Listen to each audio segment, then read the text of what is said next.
third row on your left. Dave, just with what you've seen from Yoshinobu this postseason, what excites you kind of for what he could bring for this first World Series start?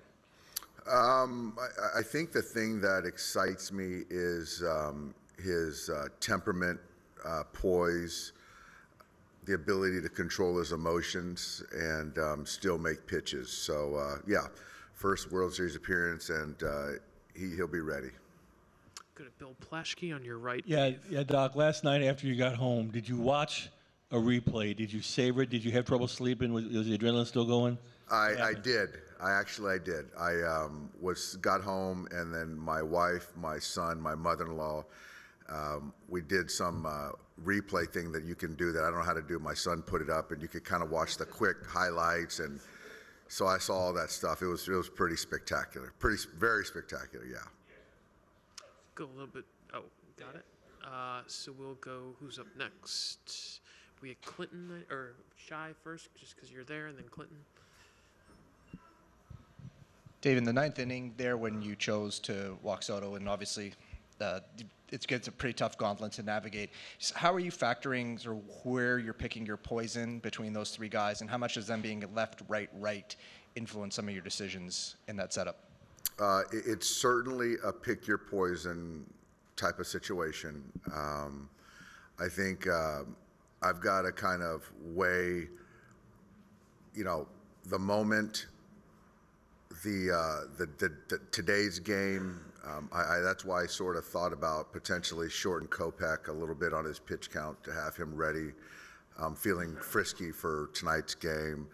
The particular matchup, I just felt, right there, the game was on the line, and it certainly wasn't ideal to have Blake do an up-down in game one, but I just felt that, that was the game for me at that point in time. So that was kind of the thought, and it never feels good to get to judge. Third row on your right, Dave. Clinton. Dave, it's one thing for you to come home and have your moment and wake up and say it's just another day. How do you take that temperature amongst your guys, though, in terms of, hey, that was historic last night, but we've got this game too. Here's what we're doing. So I've made my way around. Guys, we celebrated the heck out of last night, as I thought we should have. But today, it's a new day, and guys are back to work. So I do think that there's some kind of momentum, excitement that will kind of carry over to tonight's game. But as far as kind of just sitting back on last night's game, that's over.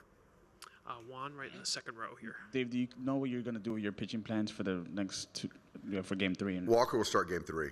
And what kind of went into going with Walker in three as opposed to maybe a bullpen game and vice versa? I think it's just we just love Walker in big games. The road isn't going to phase him.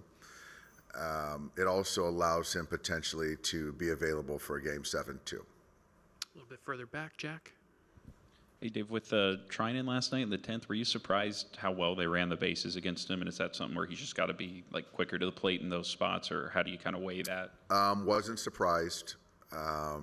You're just trying to weigh the fact that, if Blake's a 1-2 to the plate, his stuff could could fall back, come back. I just think that, we can't give up the stolen base to Jazz to go to third base. That's the one that really was costly. But, Blake's a guy that people run on. And so, but we got to still manage that a little bit better, yeah. And then was Gavin okay after he slipped going around? Yeah, he was good. I just felt that, after taking his at-bat, I felt kind of still trying to make sure Gavin gets to the next day feeling good, a potential bang-bang play at home. There was also, with the left-hander coming in, if there's an opportunity for CT to steal third base, I felt he was a much better candidate. So all that was kind of my decision. Tyler, far back on your right. Dave, you got some good work in the middle there from Gratterall and Vesia. You don't have Phillips, obviously, but what do Gratterall and Vesia bring, and what makes them effective? What they bring is experience. They're both neutral guys. It's a different look as far as Gratterall. It's a hard cutter. It's a boring sinker. So that's sort of different than most of the guys. And with Vesia, it's just he's a neutral guy. He fills up the strike zone, and he's an uncomfortable at bat for both sides of the plate. Third row on your left, Kirsten.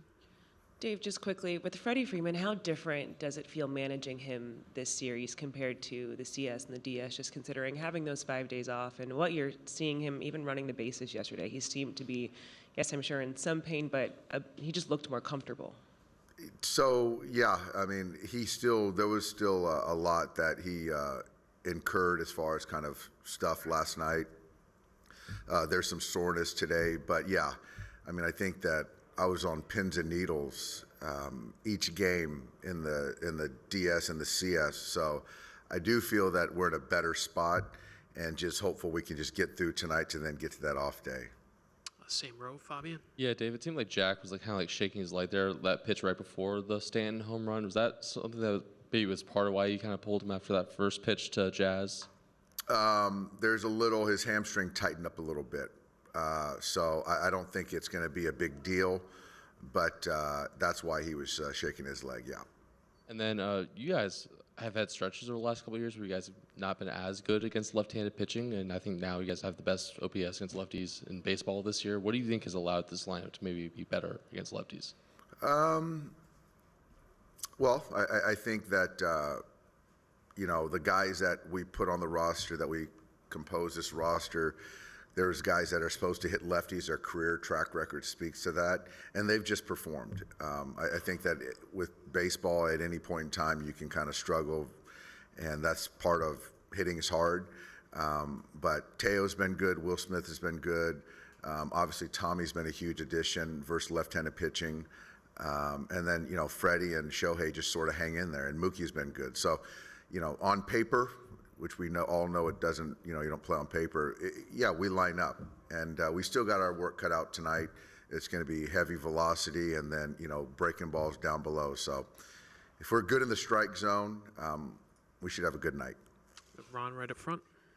Which of your teammates back in the minors first named you Hit Doctor, and who shortened it to Doc? I think it was a guy named Mac White.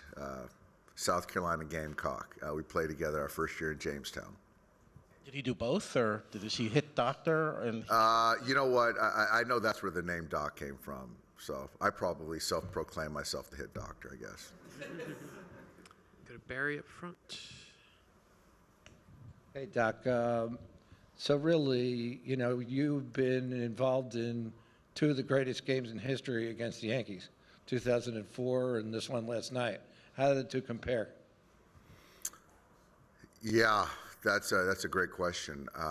It's different from the two different vantage points, right. One being a player, one being a manager.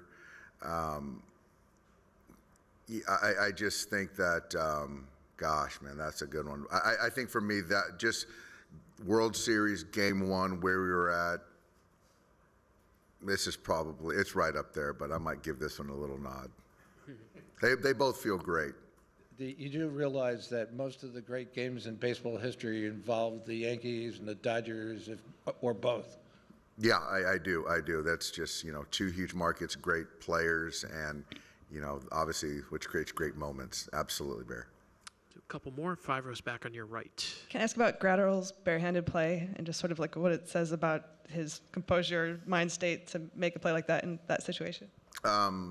Yeah. I'm happy he made the play. It wasn't Tom Amansky-esque, but I'm happy he made the play. And yeah, he's very comfortable fielding his position however he goes about it. Anything else for Doc? Eric? Dave, we haven't seen the lineup. I know you said Kike is going to play. Is he at second? Is that your plan? Kike is at second. Tommy will be at center. Miggy Rowe will be at short. Last question or two. All right, Doc, thanks so much. All right, thanks, guys.